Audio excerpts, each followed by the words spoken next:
ইউংফ্রাউ ইয়কের আরেকটি অন্যতম দেখার আকর্ষণীয় জায়গা হল আইস প্যালেস। এটি অ্যালেজ হিমবাহের 30 মিটার নিচে অবস্থিত। 2007 সালে এটি তৈরি হয়েছিল। এখানে আছে অনেকগুলি টানেল।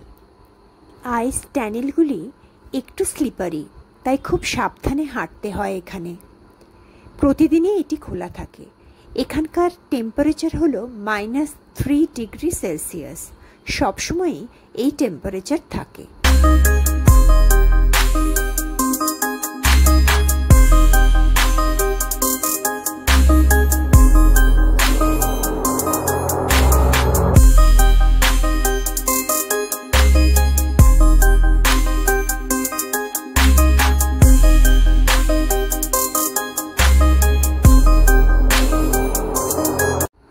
কত মানুষের অক্লান্ত পরিশ্রমে এই আইস প্যালেসটি তৈরি হয়েছিল তা বুঝতে পারছিলাম।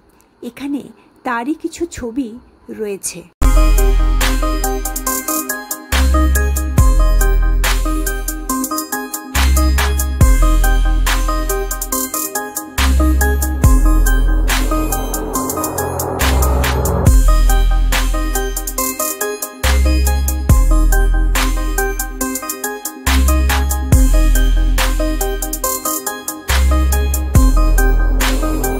আইস প্যালেসে রয়েছে বরফ দিয়ে তৈরি কিছু সুন্দর সুন্দর ভাস্কর্য, আর এখানে আইস বারও রয়েছে।